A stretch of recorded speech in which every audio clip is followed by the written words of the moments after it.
Hello, darling Tumblr people and Twitter people, also people who just follow me on various websites for whatever reason. So, I just got back from watching Fantastic Beasts and Where to Find Them.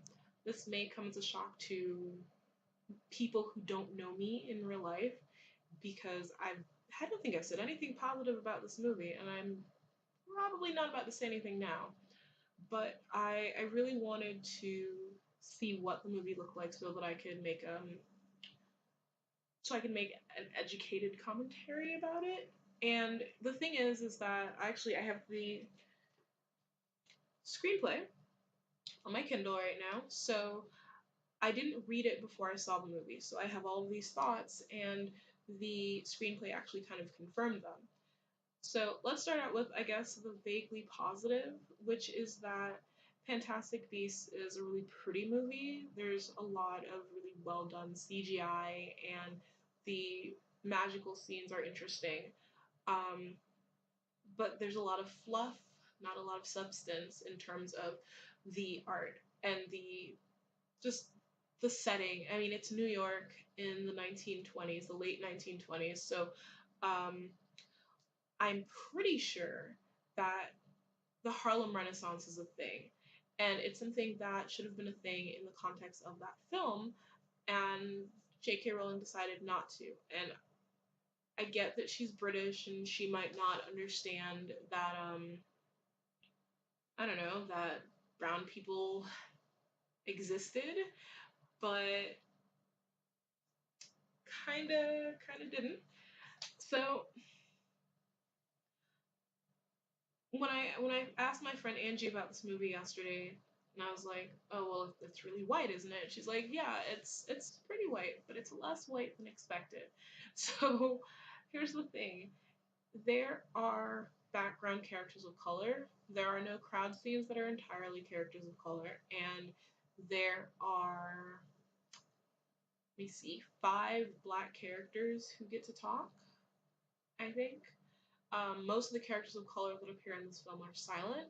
The biggest waste was Zoe Kravitz as Lita Lestrange because she only appeared in a moving photo inside of Newt Scamander's trunk, and it was like, oh, she broke your heart, oh, blah blah blah, and it was very, let's pit this character who's wrong, the wrong choice love interest, against Tina, who's this really cute, really sweet white lady. And I get that if you're watching this and you're not familiar with what I write or the content that I cover, you might be like, well, why are you making it about race? And there's an issue in nerdy media, in a lot of media, but mainly nerd focused media where women of color are constantly framed as wrong choice love interests. I talk about it a bit on one of the posts on my site where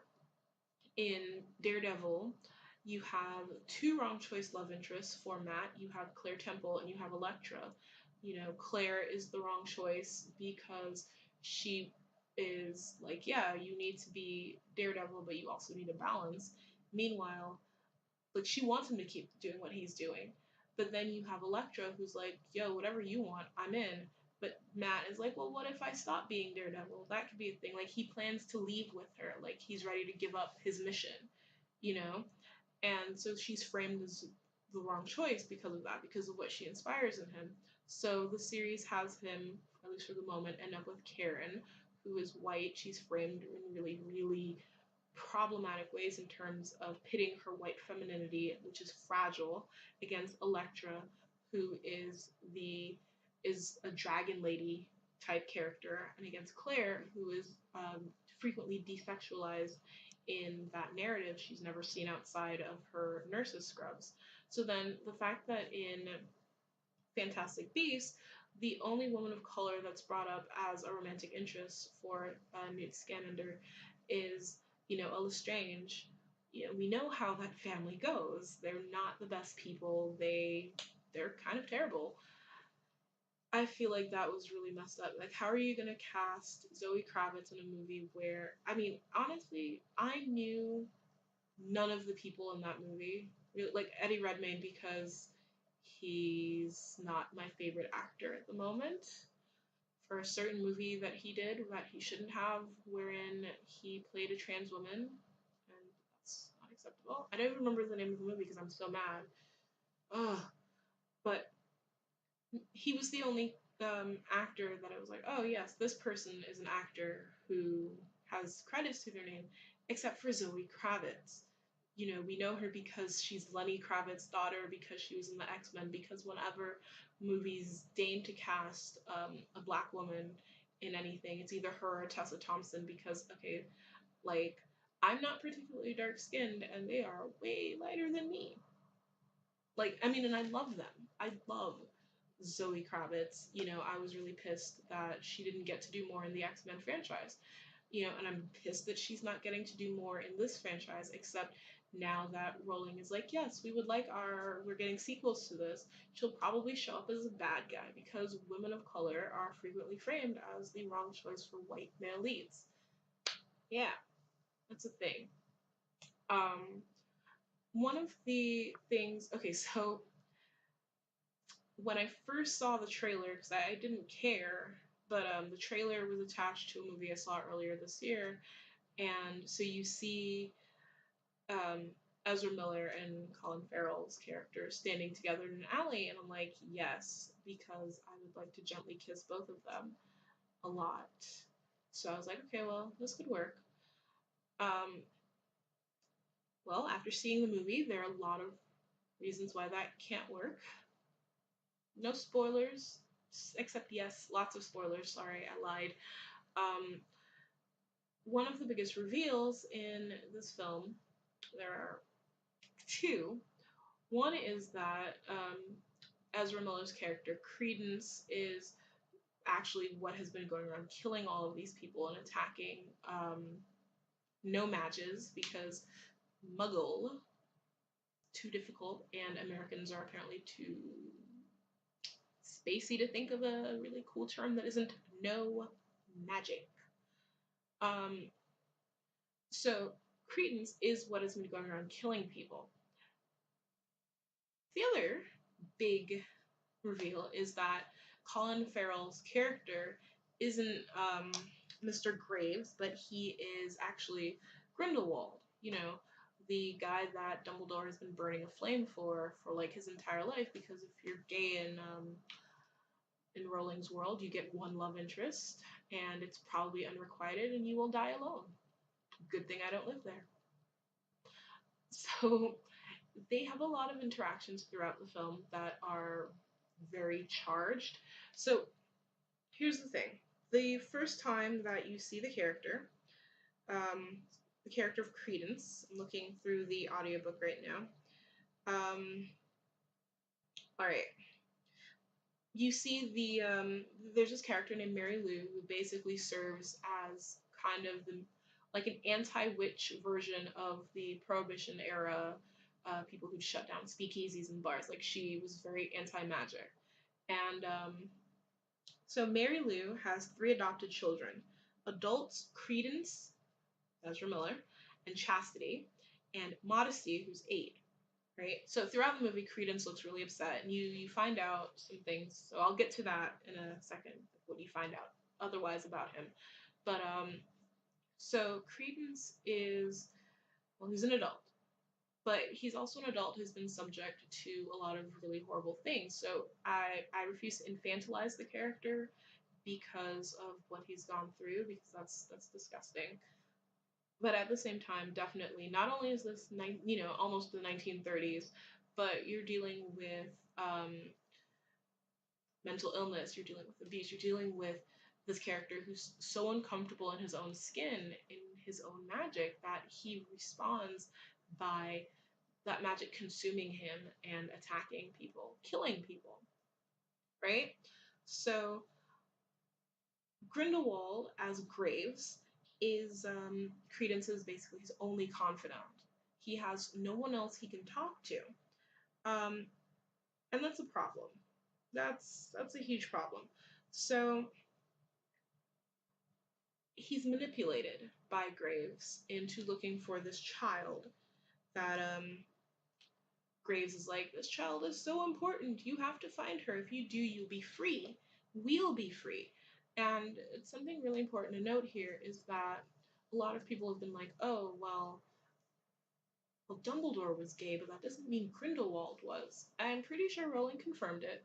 But also, she does that thing where, you only get one character who is gay in a thing. So, yeah. So, let me get to the scene. Alright. So, the first time that we see Credence and Graves together, alright? So, I say the first time, but I'm not quite sure. But it's scene 42, right? At night. The Woolworth building looms ahead. Credence glances toward it with a hint of longing. Graves stands outside, watching Credence intently. Credence spots him, hope flickering across his face. Utterly enthralled, Credence moves across the street towards Graves, barely looking where he's going. Everything else is forgotten.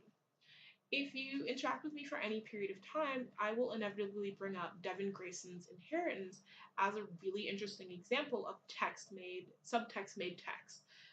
In her novel, she eroticizes the relationship between Dick Grayson, the first Robin, and current Nightwing, and several of the older male figures in his life.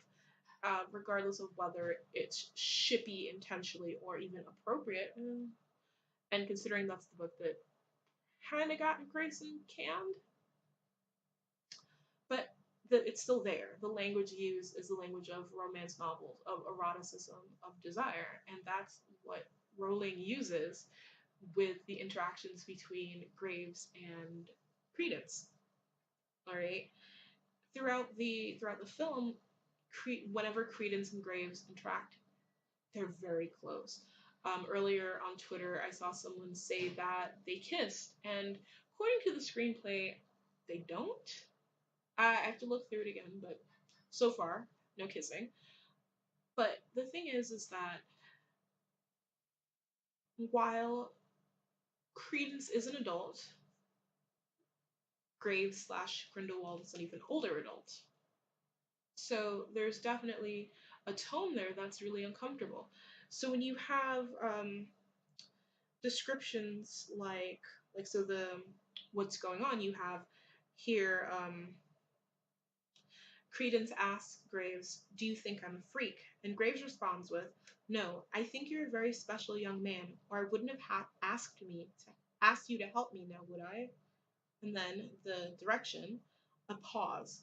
Graves rests a hand on Credence's arm. The human contact seems to both startle and captivate Credence.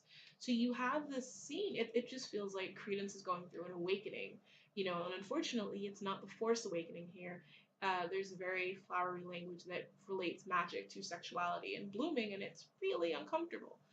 It's one of many things throughout this film that I straight up do not like, because Rowling doesn't do well with representation, so that we have on screen our first the closest thing we have to on screen queerness in her series, and it's basically playing into stereotypes about uh, gay men as predators or queer men as predators because bi, pan, and polysexual men don't escape the stigma and this erroneous assumption about their dating habits, you know? So at the end of this scene, um, after Graves asks Credence to find this kid, his tone softens. He's beguiling and comforting, much like the snake and Eve. And he does this mini monologue. There's something else, something I haven't told you. I saw you beside me in New York. You're the one that gains this child's trust. You are the key. I saw this. You want to join the wizarding world. I want those things too, Credence. I want them for you. So find the child, and we'll all be free. He's promising Credence everything. He's promising him a home. He's secretly kind of promising him a family. It's Graves, Credence, and the child, you know? And it's really obvious that he's using him, except to Credence. Um, Scrolling down a little bit further, hold on. Keep scrolling. Okay, so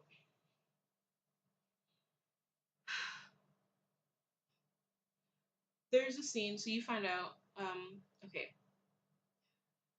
one of the things that's really terrible about Fantastic Beasts is the message it has about abuse, in that children in the wizarding world who are abused, um, who hold their magic inward, they try to hide it, develop this thing called an obscurus. I'm not quite sure, and I don't want to lose my page, so I can't go look for it in the screenplay. That lashes out. So it's basically accidental magic taken to its logical extreme. But the thing is that with this movie, Rowling is essentially going, abuse makes you into a monster. That's what she's doing. She's already done it before with Harry, and well, not Harry, but with Voldemort, and showing that unloved children turn into monsters. That's her thing, you know, that, abuse makes you horrible. So you find out that Credence's mother beats him. So he has scars on his hands, and um, he's panicking in this alley. This is scene 79. Um, so Credence is panicking, and Graves, impatient but feigning calm, holds out his hand, suddenly seeming caring, affectionate. Show me. Credence whimpers and cowers, almost backing farther away. Graves gently takes Credence's hand in his own and examines it. The hand is covered in deep red cuts, sore and bleeding. And Graves' response is, "Shh, my child." My boy. Sorry, he didn't say my child. "Shh, my boy. The sooner we find this child, the sooner you can put that pain in the past where it belongs." Graves gently, almost seductively, moves his thumb across the cuts, healing them instantly. Credence stares. Graves seems to make a decision. He puts on an earnest, trustworthy expression as, from his pocket, he produces a chain bearing the symbol of the Deathly Hallows. "I want you to have this, Credence. I would trust very few with it." And then Graves moves close, placing the chain around Credence's neck as he whispers, "Very few."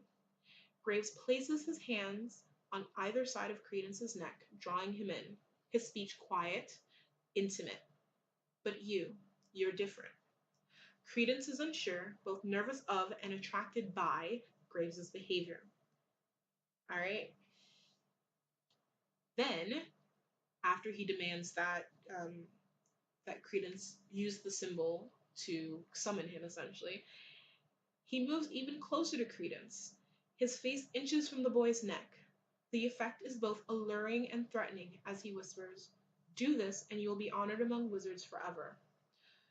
Graves pulls Credence into a hug, which, with his hand on Credence's neck, seems more controlling than affectionate. Credence, overwhelmed by this seeming affection, closes his eyes and relaxes slightly. Graves slowly backs away, stroking Credence's neck. Credence keeps his eyes closed, longing for the human contact to continue. Listen to me. This is not only the language of fan fiction, of romance novels, of erotica, but it is the language it's eroticism. It is, in fact, eroticism. But Ty would be out here having a field day with this shit because this is what Rowling wrote into the interactions between these two characters. Of course, he's he's preying on Credence because he sees this boy who's been abused, and because Rowling, at the very least, subconsciously sees abused children as broken, he is seeing Credence as broken. So he's using him, he's manipulating him. Credence wants affection, he wants love, he wants a family, he wants a place, and Graves is there to give it to him. You know, the neck touch is so homoerotic. Like, I mean, I kept leaning over to my friend who's with me, not at Beta Ray Bob, who's the best person ever, but to another friend that we brought along with us, and I was like, "Okay, are you seeing this?" Like, she didn't, but that's okay. Still pretty gay, but not in a good way, because predatory. Graves is predatory, and I mean, 24 hours ago, I was pretty like, "Yay, I'm gonna ship it," because I thought that this was gonna be like a relatively healthy minion villain relationship, and it is the farthest. Like, we'll see what you AU writers can do in fandom, but I am literally not holding my breath because what Rowling encoded their relationship with, the power imbalance, the manipulation, the building upon decades of, lies and stereotypes used to excuse the abuse of queer men. You can't shake that off. You know, I don't think there's any way to fix this. Um, I don't think there's any reason to want to, kind of. Like, I would really like to see other people's takes on this because yes, I'm a queer femme. I'm not a dude. I'm not dude aligned. So this, maybe my interpretation, while I don't think it's incorrect, might be lacking, you know, some stuff that I might need. Um, but I also want to look at. I know most of this review is me complaining about this relationship. But next, I want to get to talk about. I want to talk about basically the end of the relationship. Um, the relationship. I gotta stop saying that because it's really not. Um, so you have after Credence in scene 80 something, after he accidentally kills his mother, who is also his abuser, one of his abusers, as evidenced by Graves. Um, Graves basically he assumes that his younger sister is the witch, is the child with all this magical energy, and casts him aside. All right. In fact, he slaps he slaps Credence. He's so angry he slaps Credence, and it's just really fucked up. This is our text. This is our canon. Like, look at this.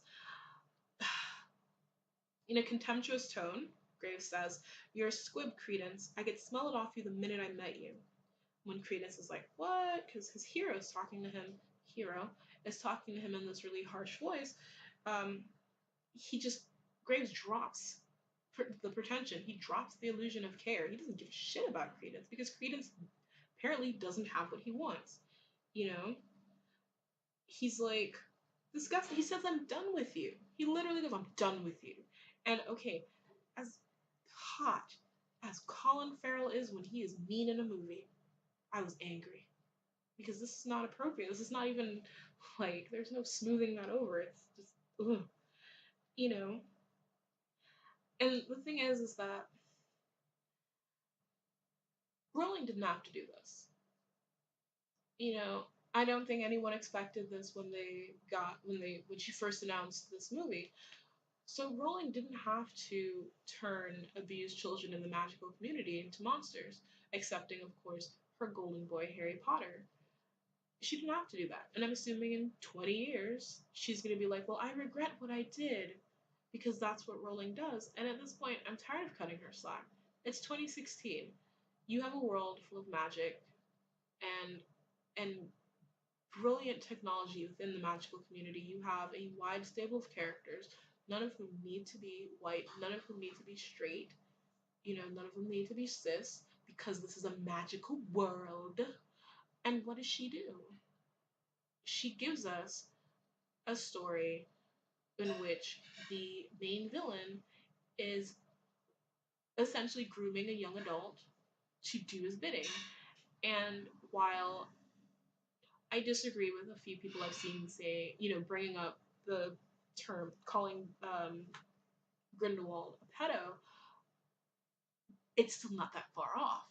Because even if Credence is my age, let's just be real. Colin Farrell is he's in his 40s. There's a huge age difference. And this is before we get into the fact that he is Grindelwald and elderly, essentially, because Johnny Depp is far, far from a spring chicken.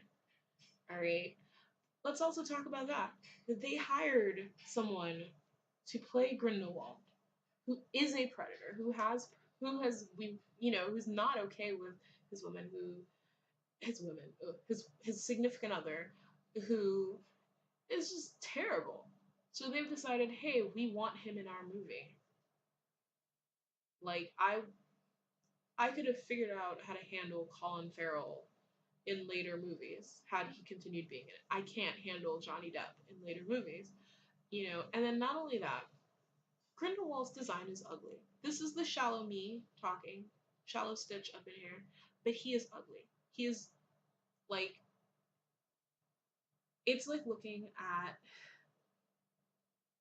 the idea of what straight people think queer guys look like. Frosted tips, lisping, the general attitude, because Johnny Depp is terrible. And he's not a good actor. He stopped being a good actor maybe first Pirates of the Caribbean movie at the latest. So there's so many issues on top of the fact that he was horrible to Amber Heard. So many. So many. But let's move to talk about another issue that I've had with Rowling and her world building, which is that, well, her world building is shit. A lot of people who are New Yorkers who live in New York right now, who were raised in the city, who can trace their ancestry back generations in New York, are like, wow, this is terrible. It's a very outsider point of view of where we live and what the state we've lived in has evolved to be like. And I mean, yeah, I can see it. I mean, it didn't feel like New York. It didn't even feel like we're watching New York through a glass or through a mirror. It just didn't feel like New York at all. And I've been to New York.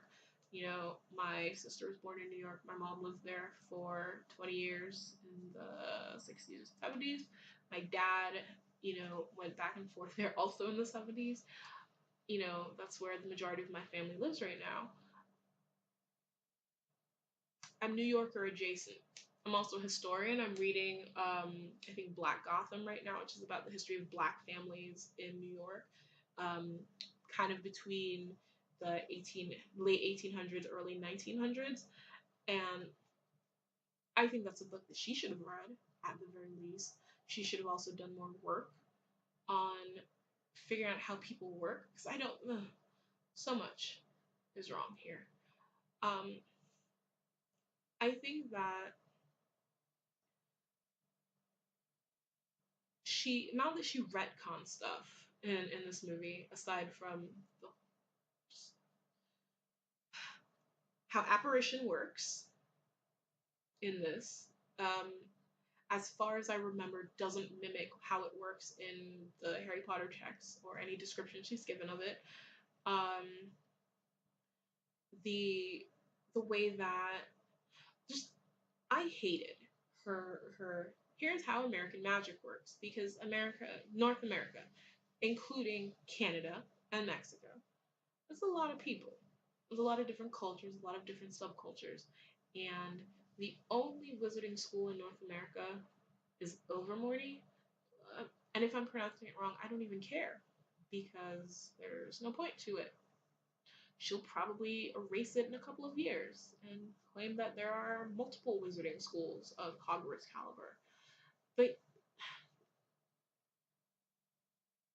there's this just huge issue where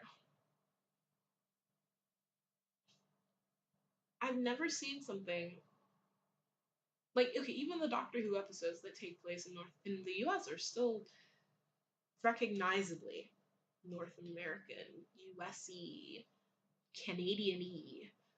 This this was kind of crap. And the wizarding world that she unfolds, it's like she gets a kick out of portraying US wizards as really backwards, and like, yes, there is the instinctive desire to defend the country I was born in, despite the fact that the US is terrible, but what would make England any better? There are multiple references to US wizards being backwards with their relationship with muggles, but we know from her text, from Rowling's actual text, that the same things that these wizards did in the 1930s in the US, they do in 1996 in England. That doesn't change. And yeah, okay, I guess in the upcoming sequels we'll find out that Britain tightens its restrictions or whatever, and Muggles get obliviated often. Like I don't I don't even see the point. Um, it's just a mismatch of history and culture, and I just want to look because I just realized that the Deus Ex Machina in the film might have been a Thunderbird. I wasn't really paying. Yes, it was a Thunderbird. And if you paid attention to writers like Debbie Reese, who speaks very passionately and constantly about proper positive representation for Native Americans, in children's media, in media as a whole, um, you and Dr. Adrian Keene, another really great Native thinker, writer, awesome person who criticized, and rightfully so, J.K. Rowling's use of and misuse of Native cultures, plural, because in her initial thing, Rowling framed it as a monolithic Native culture, which is not acceptable. But then she also does that to Africa with its one big wizarding school, and I mean, her.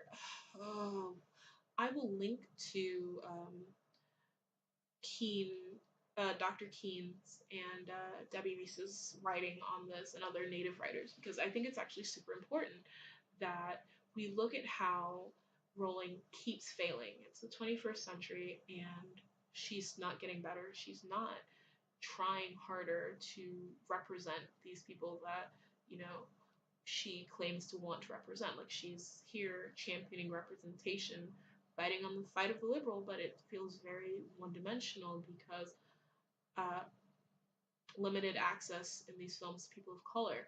If Dylan Miron from Welcome to Night Vale, if he does a video about how long this movie is, if you only have people of color speak, it will be under 3 minutes. I am pretty sure. Saying 1 minute might be pushing it because even though the American president of Wizarding blah blah blah is black, and I'll get back to you on that because I have a bone to pick with this, she doesn't get to do much. Graves slash Grindelwald takes the whole scene. He's the one calling a lot of the shots. Um, but yeah, so the Thunderbird is a Deus Ex Machina. That's the thing. She took native an I don't say an artifact, an aspect of of a native culture, and I don't know actually. Hold on, because I'm not familiar with the Thunderbird as a cultural mythological creature, but I know that a white guy in England traveling through Egypt isn't going to find one and rescue it. And there's also a hint of the white savior in Newt Scamander that other people probably picked up on, especially when he mentions the little African girl who died because she had an obscurial whatever inside of her, right? And this movie has problems. Um, so let's talk about the Wizarding President, Madam President. She is a light skinned black woman. I'm not sure who she's played by. I will look right now. She's gorgeous. She is, oh my gosh, gorgeous. Um, her hair is held up. She has her wizarding robes on. I enjoy looking at her. She's perfect. But number one, you have the only black women you see in speculative fiction are really light skinned or Lupita Nyong'o under a shit ton of CGI or face paint. And I want representation, but it has to be for everyone. There is no point in casting the same light skinned black women, you know, when you can cast dark skinned women. You can cast other women of color, by the way, because dark skinned women of color, not just black women. Just pointing that out because nobody seems to remember that either. You know, So, all right, let me check this actress's name. She's framed as really aggressive. She doesn't want to listen to any of the white characters. She ends up basically with egg on her face, and she has to require Newt Scamander's help. And I don't like how the character is used. I don't think that it was very competent. Again, Rowling seems dedicated to framing U.S. wizards as complete boobs. They can't do anything right. And I can chalk no small amount of that up to British superiority complexes, but this is a problem that you have these characters and they're all white, and then the ones that aren't white are either behind face paint or CGI, or they get one or two lines, or they're framed as like tertiary bad guys or roadblocks to white characters getting where they're going. All right. So I would like to say, okay, so the actress playing President Serafina Pickery is Carmen Ijojo. I'm really bad at names. I'm so sorry. She's so beautiful. Um, and she played Coretta Scott King twice. Once in 2001 in Boycott, and once in Selma in 2014. So that's pretty neat. So actually, that makes her character kind of even more frustrating because this is who she played next. Look, the movie's pretty. It's gonna add stuff to the canon that's pretty interesting, but it's gonna add a lot of stuff that should never have existed. It's going to strengthen Rowling's repeated push that children who are abused become bad. Voldemort became a monster because his parents didn't love him. You know, Credence became a monster because his parents didn't love him. I'm assuming that we'll get Grindelwald's backstory in about 15 years and we'll find out that he was abused too. Abuse doesn't make you into a monster. You know, that's not how that works. And I hate this is something that I can point at. I would say multiple because Voldemort's mom, she wasn't treated well by her family either. And look what happened to her. Look what she did. You know, look at the Lestranges. Look at Snape. Time and time again in Rowling's work, we're shown that characters who are abused wind up either abusing others or hurting others. And maybe that's not what she intends. I guess I can give her the benefit of the doubt, but at the same time, why should we? So if you skip to the end and you're like, well, this was a lot of work, this is a 40-minute long video, and I don't really have time for this, you know, here's some things to keep in mind. In 2016, we had a Harry Potter movie that had not one, but two happily hetero afters. This is also the first Harry Potter movie with a queer, textually queer character on screen in Grindelwald. I'd say one and a half because Credence is also going through the simultaneous magical sexual panic that's tied into Graves slash Grindelwald. You know, so we have no queer happy endings in Harry Potter to this day. Two, really whitewashed New York. There are no crowd scenes that are full of black people. And if you honestly think that 1926 New York, that any borough in New York would lack a significant presence of people of color, you're wrong.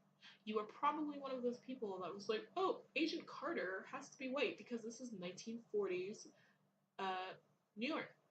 Again, people of color have always existed. They've always existed in places where you may not expect to see them, but the documentation is there. But even if, let's say, people of color, like, let's say Chinese people didn't exist in America until the railroads, or black people didn't exist until the civil rights movement, or slavery, whatever, this is a world with magic. This is a world with dragons, with trolls, with giants. It is a world where you can relive your memory by dipping your face into a pensieve, where you can summon someone from the other side of the world, where an owl carries your mail hundreds of thousands of miles. Nobody cares. This is a world in which the supernatural is natural. But what isn't natural? People of color, queer people, trans people, people who aren't straight, white, cis. And I think that Rowling does herself a disservice by not reaching out to people who can help her shape this world that she cares so much about, because she is doing her fans a disservice. A lot of queer people, a lot of people of color, a lot of trans people grew up with Harry Potter. I grew up with Harry Potter. You know, I read the first book shortly before moving to Florida when I was a small child, and it was important to me.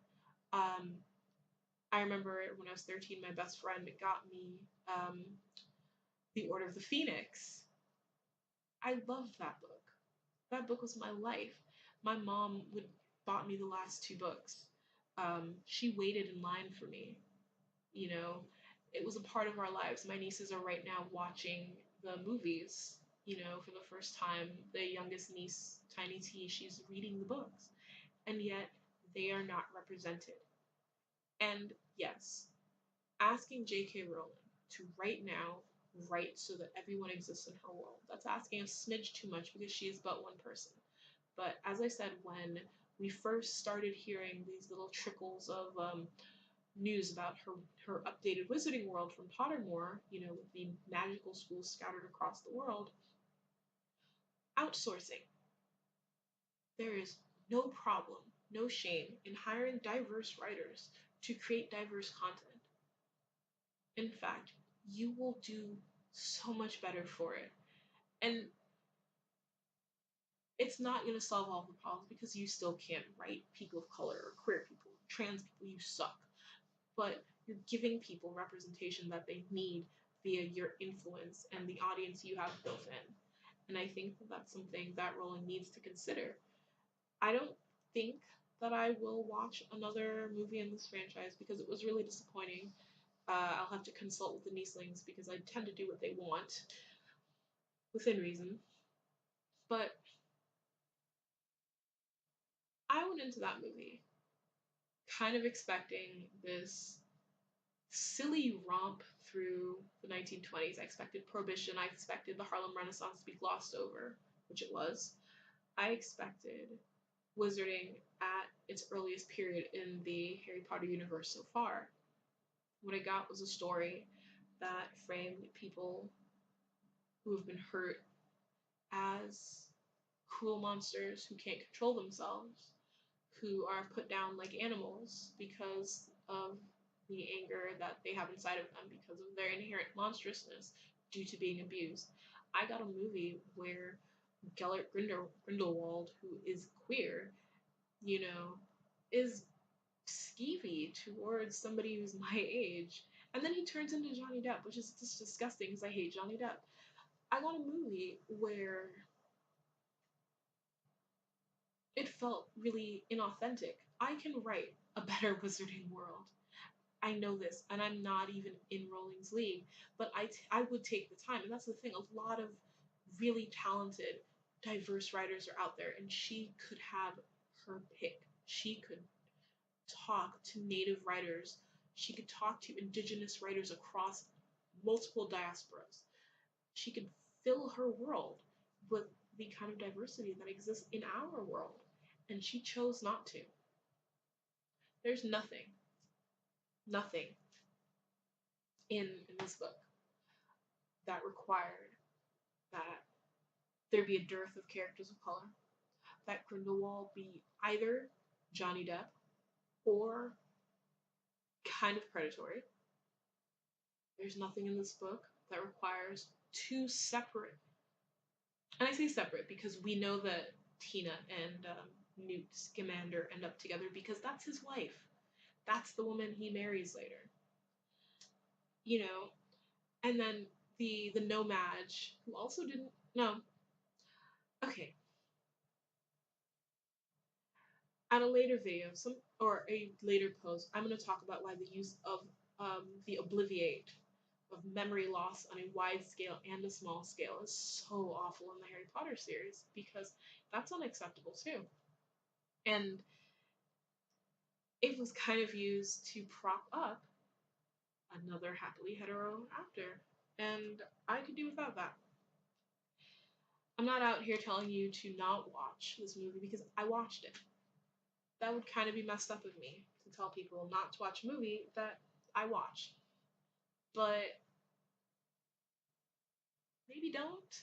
Like, if you're like, wow, I don't care about Harry Potter, don't do it, what I did, because you'll just end up really annoyed because she does so many things wrong.